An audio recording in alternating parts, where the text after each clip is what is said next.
Lucas, capítulo 7, verso 11. Quem encontrou, diga amém. Amém.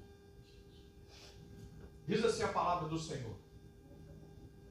Amém? Lucas, capítulo 7, verso 11.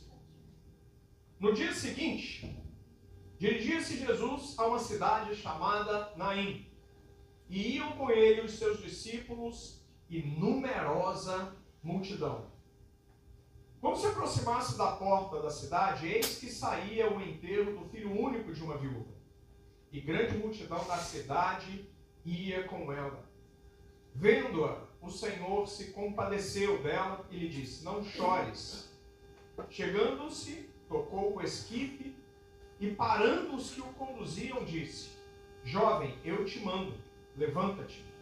Sentou-se o que estivera morto e passou a falar. E Jesus o restituiu à sua mãe. Todos ficaram possuídos de temor e glorificavam a Deus, dizendo: grande profeta se levantou entre nós, e Deus visitou o seu povo. Esta notícia a respeito de Jesus divulgou-se por toda a Judéia e por toda a circunvizinhança. Amém? Deixa a sua Bíblia aberta, feche seus olhos. Pai, quero te apresentar mais uma vez a tua santa, maravilhosa, poderosa palavra. Te peço, meu bom Deus, que o Senhor venha a nos revelar mais uma vez, por misericórdia e graça, aquilo que o Senhor tem, meu bom Deus, escondido nessa palavra, tesouros, meu bom Pai, que nós possamos lapidar e encontrar aqui os seus diamantes, para que nós possamos crescer ainda mais na graça, no conhecimento, mas principalmente na unção e na intimidade contigo.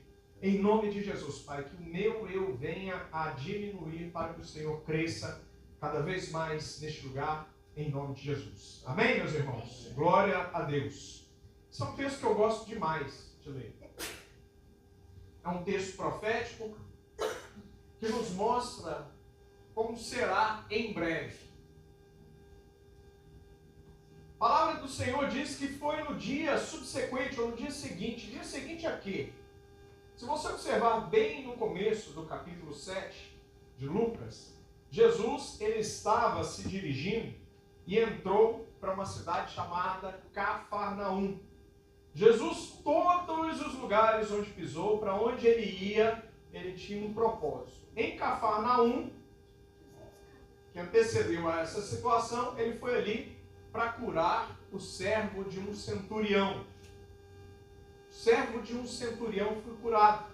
Uma pessoa que em tese não conhece o poder nem a maravilha do nosso Deus, a grandiosidade, a fidelidade, o amor do nosso Deus. O Senhor Jesus, ele veio para os seus, mas os seus não o receberam. Os seus o rejeitaram. Jesus Cristo veio inicialmente para os judeus, mas os judeus, não entendendo a revelação, você já parou para pensar por que, se Jesus veio para os judeus, por que os judeus não entenderam a revelação? A palavra do Senhor diz que Jesus veio na plenitude dos tempos. Quando ele devia vir, ele veio. E mesmo assim, os seus não o receberam. Porque se tivessem recebido, talvez hoje você não teria essa palavra à sua disposição. A revelação, ela só chegou a nós, nos dias de hoje, mais de 2000 anos depois desses fatos ocorridos, justamente porque Deus tem um propósito na sua vida. Aonde Jesus vai, ele tem que transformar a sua vida, ele tem que transformar a vida dos presentes. Jesus, quando ele te encontrou, eu tenho certeza que ele te encontrou de uma forma, te recebeu da forma que você estava, mas mudou a sua vida, vem transformando a sua vida desde então, e a pessoa que você é hoje é muito, imensamente melhor a que ele encontrou lá atrás. Posso ouvir um glória a Deus por isso? Glória a Deus. Glória a Deus. Jesus conta conosco para que essa mensagem de transformação de vida alcance outras vidas. Amém. Jesus, quando ele encontra uma pessoa, ele não fica parado nessa pessoa. A palavra do Senhor diz que no dia subsequente a esta salvação, a essa situação de bênçãos, no dia subsequente ele continuou sua caminhada em direção a um lugar, uma cidade chamada Naim. Eu não sei se você sabe, mas Naim significa cidade da tranquilidade, cidade da felicidade, mas a cidade tranquila, a cidade feliz naquela manhã, naquele dia, talvez manhã, tarde, hora do almoço, não tenho bem certeza, não estava passando por uma situação feliz, porque uma pessoa estava sendo enterrada. Uma perda, uma dor. Era uma cidade de dor naquele dia. E junto com o velório e uma multidão de pessoas. Salomão fala que o melhor lugar para nós pensarmos sobre a situação da vida é num velório. Não é nos parques da Disney, quando tudo está bem, quando o dinheiro está na conta bancária, quando está tudo dando certo. O melhor momento para a gente pensar sobre os problemas da vida, sobre salvação, por exemplo, é justamente quando um velório está acontecendo. Mas nesse velório estava presente uma pessoa muito especial. Jesus ele estava indo para Naim e não era por coincidência, porque o nosso Deus não trabalha em cima de coincidências. Eu acredito em Jesuscidência. Aconteceu uma Jesuscidência.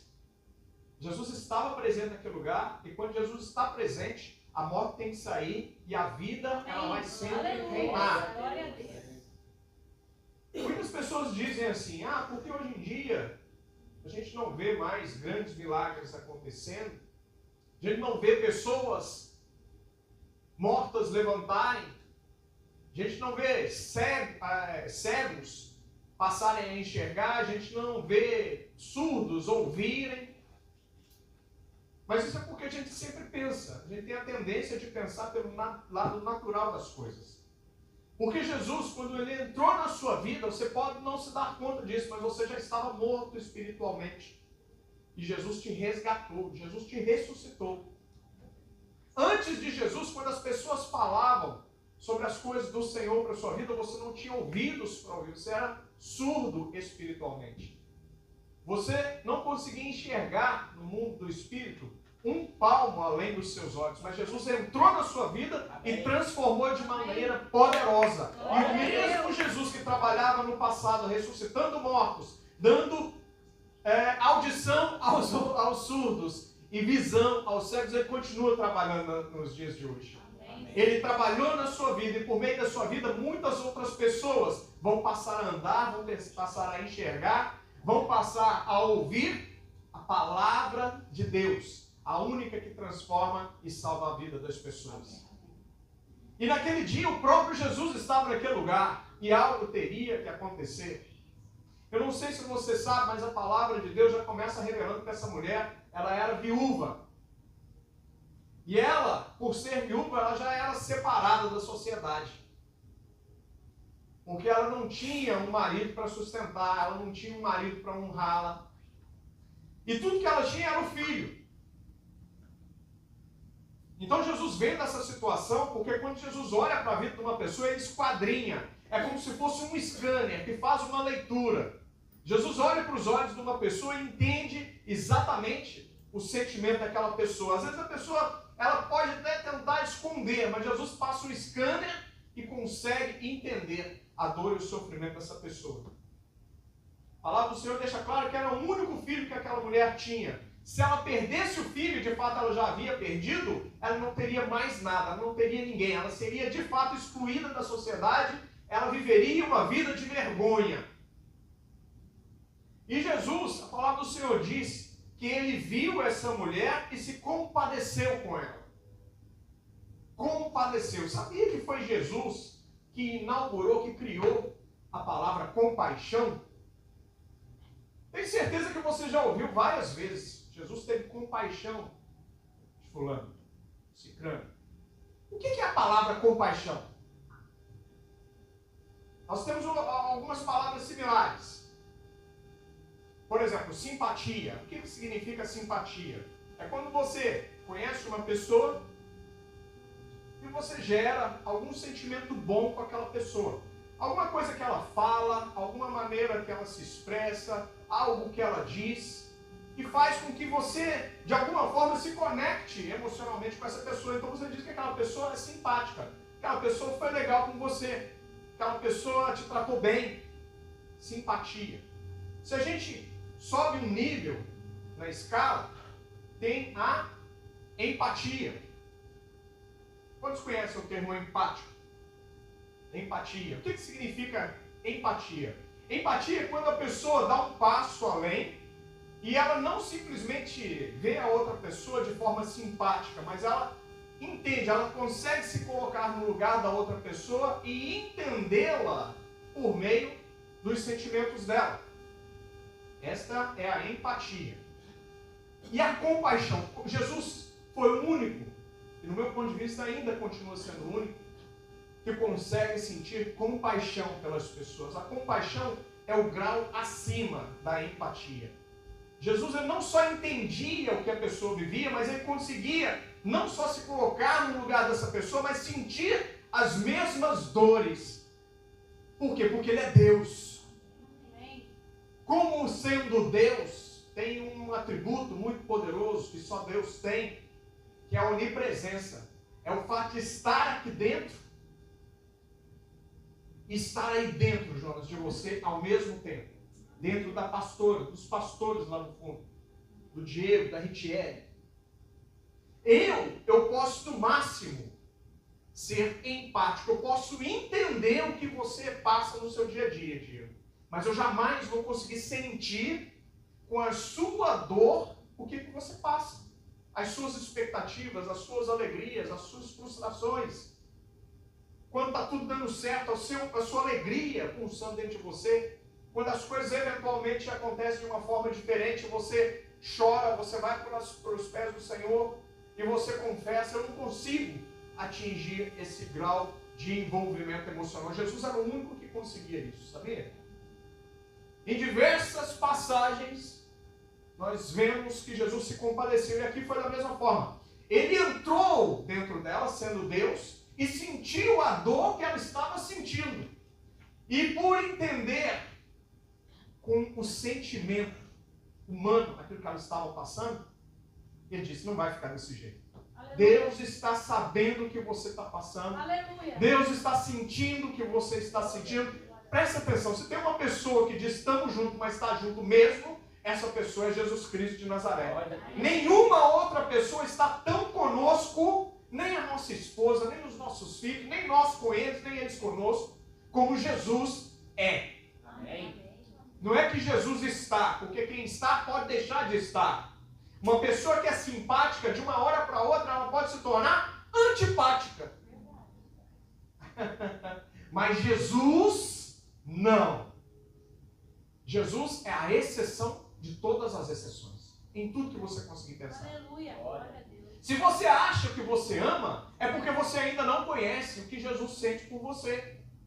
Porque tudo que nós passamos, tudo que nós vivemos, toda a nossa consciência do belo, do maravilhoso, do certo, do centro de justiça, de amor, isso é uma pequena parcela, é sombra daquilo que está na origem. E a origem se chama Jesus. Amém. Se você ama, é porque Jesus te ensinou, colocou no seu espírito, no seu coração, o que é o amor. Mas o amor de Jesus por nós vai muito além do que nós podemos sentir e retribuir a Ele.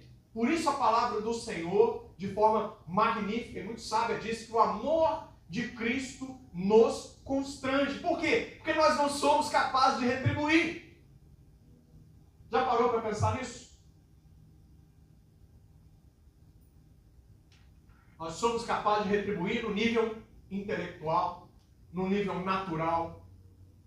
Por isso que na maioria das vezes a gente gosta de quem gosta de nós. A gente se dá bem com quem dá bem conosco.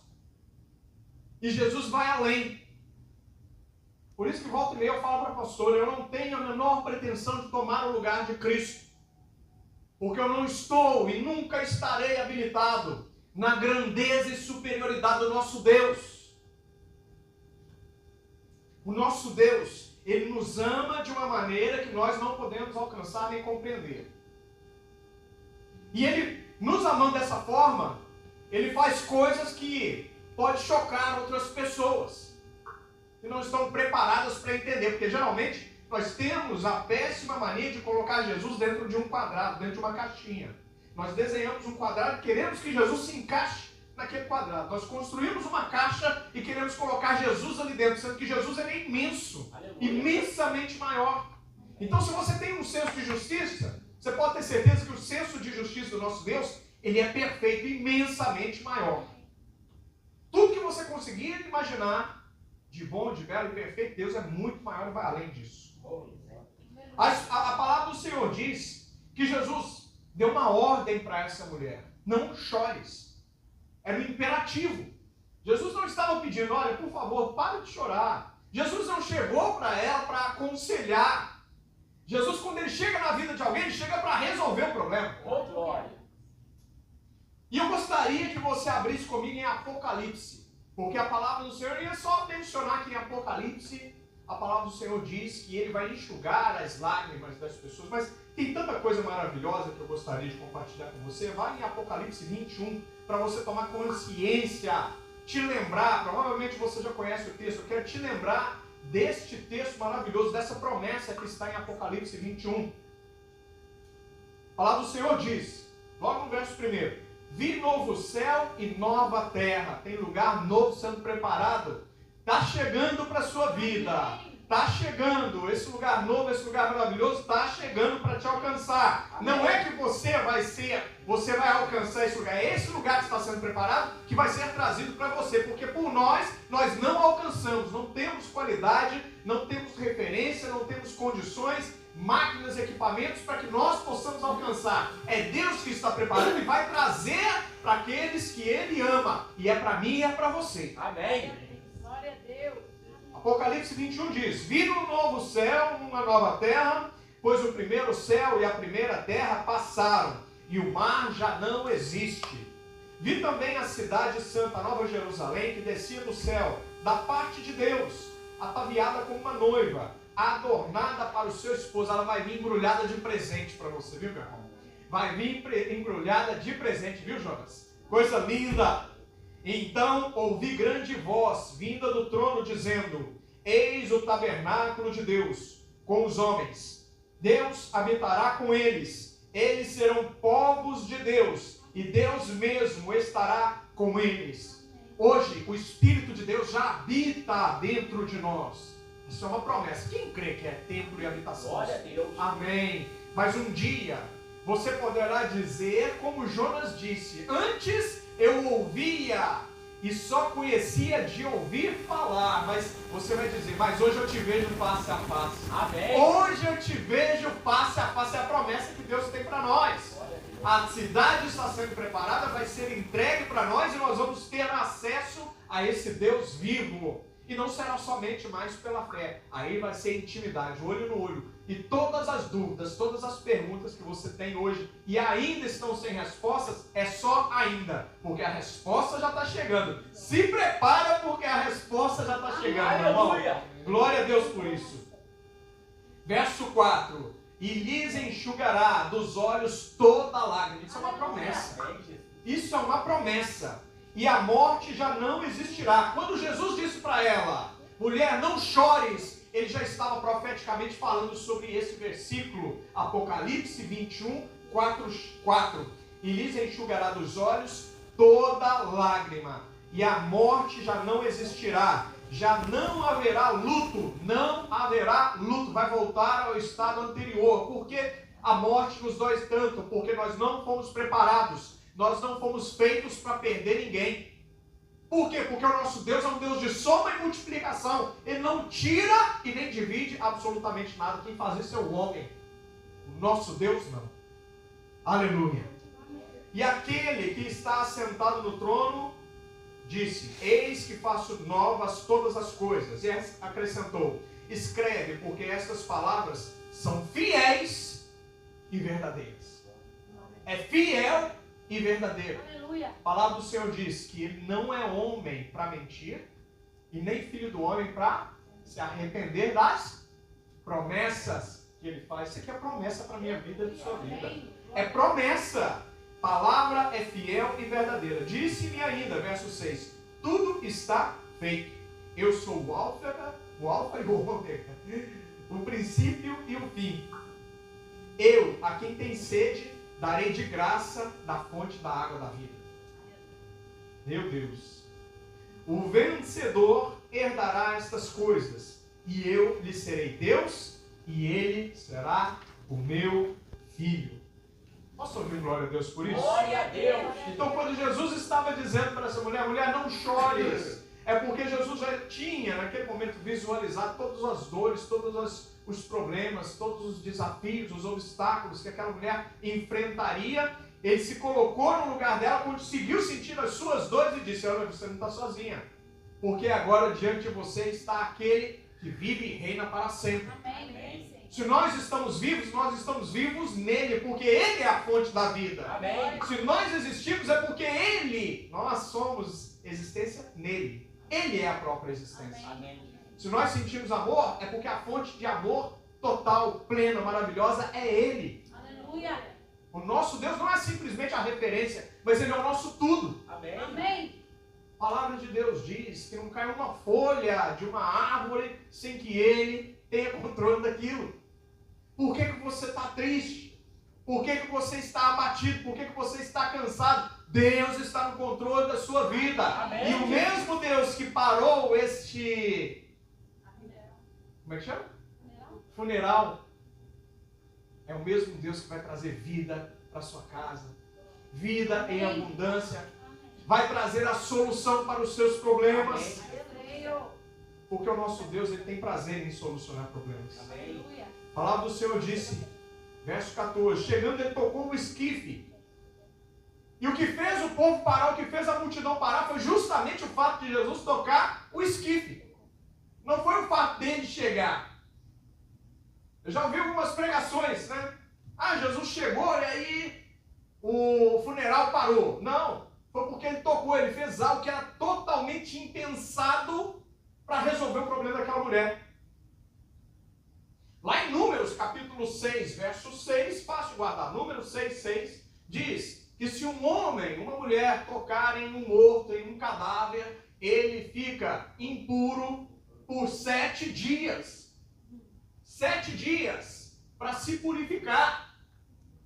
Só que foi o nosso próprio Deus que estabeleceu a regra. Ele está acima de todas as regras. O nosso Deus, ele está acima de todas as regras. Amém. A regra dele diz o seguinte: olha, o homem é dado viver por 120 anos. É dado nascer e morrer uma só vez. E depois disso virá o juízo. Não é assim que está estabelecido na regra? Mas quando essa regra dá de cara com o dono da regra, as coisas são refeitas, as coisas são repensadas. Porque Deus faz como, Jonas? As coisas são trasladadas. Aleluia. Porque o nosso Deus que estabeleceu as regras, ele quebra a regra onde ele quiser. Amém. Quando ele quiser. Da forma que ele quiser. Porque ele Glória a manda. Deus. Ele não tem que pedir autorização nem para mim, nem para você. Ele estabeleceu as regras, ele faz as regras, ele manda cumprir as regras, mas se ele quiser descumprir, ele descumpre. Porque ele é Deus. Amém. Quer dizer para a sua vida, para você nessa noite, Deus continua sendo Deus na sua casa, na sua vida. E aquilo que está estabelecido em regras, ele vai transformar completamente para te entregar a vitória que você necessita. Então, quando Jesus toca o esquife, a multidão inteira para. Porque ele fez algo que era impossível a um homem normal fazer. Era proibido. Imagina para um homem de Deus. É aqui que, mais uma vez, eu quero te lembrar que o Deus que você conhece não existe. O Deus que você acredita não existe. Ele está muito acima da existência. Ele está muito... Não deixe a sua mente limitada limitar o poder de Deus na sua vida. Não deixe a sua incredulidade, a sua naturalidade, o seu conhecimento, a sua filosofia, a ciência, a religiosidade, a ciência tão falada nos dias de hoje. Ciência está virando religião. Ciência está tentando tomar o lugar de Deus. Por quê, pastor? Porque é projeto. Faz parte do plano maligno da vinda, do aparecimento do anticristo. A palavra de Deus, ela é tudo o que a gente precisa. Amém. Ela é tudo. Aqui está tudo que nós necessitamos. Estava falando com o Diego, que a gente era esses dias para trás, lá na porta de casa. Maneira de criar os filhos, a palavra de Deus fala. A maneira de cuidar dos negócios, a palavra de Deus fala. Maneira de ter um casamento perfeito, a palavra de Deus fala. A maneira de ter uma vida com Deus, a palavra de Deus fala. Está tudo aqui. E se nós não estamos vivendo, é porque nós não estamos lendo. Porque quem lê, naturalmente pratica. Porque aqui não tem nada de ruim. A palavra do Senhor diz que o povo perece por falta de conhecimento. A palavra do Senhor diz que os pensamentos do Senhor são mais altos que o nosso. Como é que a gente alcança esses pensamentos? Conhecendo e praticando, vivendo todos os dias essa palavra linda e maravilhosa. Quando nós fazemos isso, nós começamos a entrar em níveis superiores. Nós alcançamos alturas que o nosso natural não nos permite. Por isso que a leitura, a intimidade com a palavra tem que ser diária. Porque a fé vem pelo ouvir. E ouvir o quê? A palavra de Deus. Quanto mais eu me alimento, lembra dos 2 lobos que eu falei no início? Quanto mais eu alimento o meu espírito, o meu coração da palavra de Deus, mais cheio de Deus eu fico. Eu posso não ter tempo para mais nada, mas eu tenho que ter tempo para ler a palavra, eu tenho que ter tempo para meditar na palavra, eu tenho que ter tempo de buscar a presença doce do Espírito Santo. Porque quando isso acontece naturalmente, o Senhor se revela a mim, e eu não sou especial, não sou melhor nem pior que você, você não é melhor nem pior do que eu. E da mesma forma que Deus faz comigo, fará com você também. Porque a palavra do Senhor diz assim: buscar-me-eis e me achareis, quando me buscardes de todo o vosso coração. Não está falando que é o pastor, não está falando que é o profeta, não está falando que é o mestre, não. É aberto. Lembra?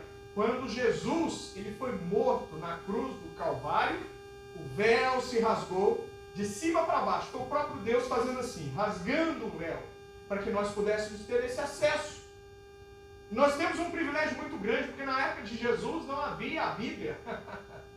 A Bíblia, ela foi escrita depois, foi reunido os textos depois, até ser organizada, e depois de um concílio estabeleceu, por direção do Espírito Santo, a validade do texto sagrado que nós temos diante de nós. Tudo isso é maravilhoso. Está disponível para mim, para você, para sua casa. Aí a palavra do Senhor continua no verso 14. Chegou e tocou o esquife. Aí ele impactou a vida daquelas pessoas, porque ele fez o que era impossível ser feito. O que chamou a atenção das pessoas, que ele, em algum momento, se você conseguir encontrar nesse texto uma oração para que aquele garoto fosse ressuscitado, você vai ganhar um doce. Jesus não orou para que aquele garoto fosse ressuscitado.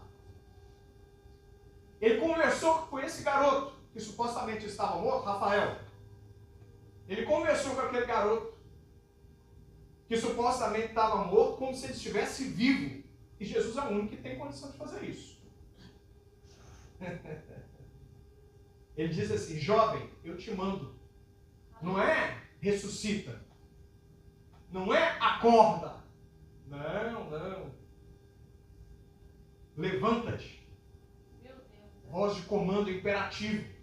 É uma ordem inegável, impossível de ser descumprida. Aleluia. Vou repetir porque você não entendeu. Este livro, chamado Bíblia, tem mais de 8.000 promessas. Tem princípios espirituais incontáveis. Em cada uma dessas promessas tem bênção para a sua vida. E é tudo voz de comando. É tudo voz de comando que Deus determinou e é irrevogável. E ainda que o inferno se levante contra a sua vida, cada uma dessas promessas, cada uma dessas bênçãos, elas se cumprirão. Porque a vontade do Senhor é boa, perfeita, agradável e é voz de comando na sua vida. Amém. O que Deus falou, Ele vai cumprir. Amém. Foi Deus que falou, então fica descansado. Descansa no Senhor, porque a promessa será cumprida. O que eu tenho que fazer, pastor? Aguarda, espera, aquieta o seu coração. A palavra do Senhor diz: não fiqueis ansiosos por coisa alguma. Não tem exceção. Isso é voz de comando. Comando para você, para mim. Está passando um problema? Não fiqueis ansiosos por coisa alguma. Lembra? Tudo é possível ao que crê. Isso é promessa. Tudo é possível ao que crê. Se em meu nome pedir alguma coisa ao Pai, assim vos será feito. Para a glória de Deus. Amém. É promessa, é promessa, é promessa, é no nome de Jesus. Não é no nome do pastor, não é no nome do amigo, não é no nome da esposa, não é no nome do marido, não é no nome de ninguém mais, senão no nome que está acima de todos os outros nomes. É o nome de Jesus. Glória a Deus. Dificuldade levantou, no nome de Jesus vai cair. Para a glória de Deus. No nome de Glória a Jesus. Deus. Está intensificando os ataques, no nome de Jesus vai cair, porque é para a glória de Deus. Está ficando mais difícil? Vai cair, vai parar. O inferno vai parar, porque maior do que o inferno é aquele que está em mim. Amém. É o que a palavra de Deus diz. Meu Deus, isso é poderoso demais. E como é voz de comando, irrevogável e inegável, o menino questionou. Olha que coisa linda. Verso 15. Sentou-se o que estivera morto e passou a falar. E Jesus o restituiu à sua mãe. É isso que o nosso Deus faz. Ele restitui, Ele restaura, Ele conserta, Ele abençoa. Ele faz aquilo que eu não posso fazer por você, mas que Ele faz, Ele faz. Amém. A palavra do Senhor diz que Ele chegou na porta da cidade com um problema. Porta da cidade. Mas eu consigo enxergar pelo menos 3. A porta da própria cidade, a porta do problema, a porta do cemitério. Eles estavam se dirigindo a um cemitério. Mas a palavra do Senhor diz que também Ele é porta. 3 portas. O próprio Jesus é porta. E na palavra dele, em João 10, 9, está escrito assim: eu sou a porta. Eu sou a porta. Eu sou a porta. Jesus é a porta. Se alguém entrar por mim, se alguém receber Jesus como Senhor e Salvador, se alguém se entregar a Ele, Ele se entregará à pessoa. Se alguém entregar o senhorio da sua vida para Jesus, Ele será Senhor da sua vida. Ele será senhorio, significa ser dono da sua vida. Lá em 2 Pedro diz que o inimigo não pode tocar a sua vida, não pode tocar a sua casa, não pode tocar o seu casamento, não pode tocar os seus filhos. Não pode tocar. Porque isso é voz de comando, irrevogável. Satanás não tem poder para ultrapassar. Quando Deus estava formando o planeta, Ele disse: as águas chegarão até aqui. E estabeleceu o limite das águas. E dali elas não passaram. Aleluia. Só passou quando Ele abriu exceção. Vou derramar as águas, porque a maldade do homem ficou tamanha que agora eu vou ter que refazer a regra. E nesse momento há uma exceção da regra, e as águas do dilúvio vão cobrir. Está vendo? Nova regra sendo estabelecida. E toda a natureza, toda a naturalidade tem que responder. E se não existir, as moléculas vão começar a perguntar: Deus está falando para fazer algo, mas eu não sei como faz isso. E como é que faz isso? Não, se Deus mandou, a gente tem que fazer. Vamos juntar que vai dar certo. As moléculas se fundem, os átomos se juntam. Aleluia. E aquilo que não era passa a existir. Porque a voz de comando irrevogável, ela torna tudo possível. Diga para o seu irmão dessa forma: se você crê, vai acontecer. Porque se você crê, tudo é possível ao que crê. Meu Deus do céu. É forte, Jesus. Salve de palmas para Jesus. Meu Deus do céu. Jesus é essa porta. Jesus é essa porta. É esse Deus maravilhoso habitando dentro de mim e de você. Você já parou para pensar que privilégio nós termos dentro de nós um Deus tão grande, tão imenso, tão poderoso, que está fora de toda a existência, porque tudo só existe dentro dele, nele. Ao mesmo tempo que Ele está fora, Ele está dentro de nós, que somos tão pequenos, tão falhos, mas ao mesmo tempo tão amados por esse mesmo Deus. Diga para o seu irmão: nosso Deus te ama de uma forma que você não pode compreender. O amor de Jesus Cristo nos constrange. Meu Deus amado. Aí a palavra continua dizendo que todos ficaram temerosos, possuídos de temor, e glorificavam a Deus. E diziam: grande profeta se levantou entre nós. Deus visitou o seu povo. E essa notícia a respeito de Jesus divulgou-se por toda a Judéia. Não sei se você sabe, mas a região da Judéia, ela compreendia 9 cidades diferentes.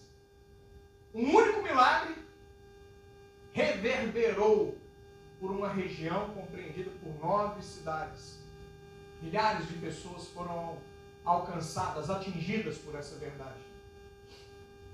A região da Judéia compreendia Jerusalém, Betfagé, Jericó, Belém, Betânia, Efraim, Emaús, Ramá e Arimateia. Você já parou para pensar quão poderosa é essa palavra? Que você carrega dentro do seu carro, que você guarda na sua casa. No meu caso, eu levo a palavra do Senhor para todo lugar. Levo para o trabalho. E todos os dias, antes de começar, eu oro, medito na palavra. Antes de começar o dia, antes de começar a trabalhar, eu oro, medito nessa palavra. Cumprindo o princípio que diz: medito nessa palavra dia e noite. A gente precisa parar de acreditar nessa palavra só na hora do culto, mas colocá-la em prática todos os dias e todas as horas da nossa vida. Porque isso é bênção. É bênção para as nossas vidas. A partir do momento que nós colocamos essa palavra dentro da nossa vida, colocar dentro da nossa vida significa praticar. As coisas vão ter que acontecer. O seu dia vai ser um dia bom. Todos os dias vão ser dias bons. Não significa que vai dar tudo certo. Mas veja bem, quando eu digo que todos os dias serão bons, é porque você não vai estar ligado emocionalmente aos acontecimentos do dia a dia para saber que aquele dia foi bom. Você estará à parte. Assim como o nosso Deus está à parte do universo que Ele criou, nós ficaremos à parte. Nós não seremos atingidos pelos acontecimentos. Se está dando tudo certo, eu estou feliz. Se está dando errado, eu estou triste. Não. Nós seremos felizes por sabermos simplesmente que somos filhos de Deus, que somos templo e habitação do Espírito de Deus. Nós seremos felizes porque sabemos que tudo isso que passamos é temporal. Diga para o seu irmão: tudo que você vive, tudo, voz de profeta, tudo que você vive é temporal. Tem um tempo estabelecido. Há um princípio e há um fim. Mas a palavra do Senhor diz que nós fomos criados para sermos imortais, para viver a eternidade junto com Deus. Se não está dando certo, glória a Deus. Porque a palavra do Senhor diz que em tudo dai graças. Está dando certo, glória a Deus, aleluia, meu Deus é maravilhoso. Não está dando tão certo assim, glória a Deus do mesmo jeito, porque eu sei que o meu Redentor vive, e na hora que Ele quiser, quando Ele quiser, a situação vira, a história muda, e o nome do Senhor será glorificado da mesma forma. E até lá, glória a Deus, porque Ele é bom o tempo todo. Amém. Diga para o seu irmão: nosso Deus é bom o tempo todo. O tempo todo. Nosso Deus é bom. Nós precisamos aprender a nos separar emocionalmente dos acontecimentos do dia a dia. Porque a gente se fere, porque a gente é muito emotivo, é muito emocional. E isso é compreensível, porque, afinal de contas, nós somos carne também. E pelo fato de nós sermos carne, os nossos sentimentos estão sempre muito aflorados. Mas a palavra de Deus diz que a carne vem em último lugar, porque em primeiro lugar nós somos espírito. Nós possuímos uma alma e habitamos num corpo físico. Último lugar. É o que menos importa para Deus. Por isso que muitas vezes nós vemos nos dias de hoje, e sabemos que aconteceu também no passado e que provavelmente acontecerá no futuro, sofrimento de homens e mulheres de Deus, que servem a Deus. Porque o sofrimento que nós passamos aqui, ele é temporal, porque existe uma promessa que você já leu lá em Apocalipse, capítulo 21, verso 4, que todas as lágrimas, todo motivo de choro cessará. que nós passamos é temporal. Tem data para começar, mas tem data para acabar também. Porque depois disso vai ser bênçãos. Vai ser ver a Deus face a face. Eu queria que você se colocasse de pé nesse momento. Se alguém puder apagar as luzes para mim, eu agradeço. Queria te convidar para sair do seu lugar, pegar na mão de uma pessoa, para orar junto com ela. Para que Deus possa confirmar no seu espírito essa palavra. Que ainda que uma situação ela esteja morta, ela esteja desfavorável, o nosso Deus ele é poderoso o suficiente para reverter essa situação. Ele não depende de nada, nem de ninguém, para fazer com que essa situação que é desfavorável, ela possa ser revertida e se tornar uma situação de bênção para a sua vida. A palavra do Senhor me garante que Ele é o único capaz de pegar maldição e transformar maldição em bênção. Aleluia. Vou repetir, o nosso Deus vai transformar a maldição em bênção. Aleluia. Em nome de Jesus.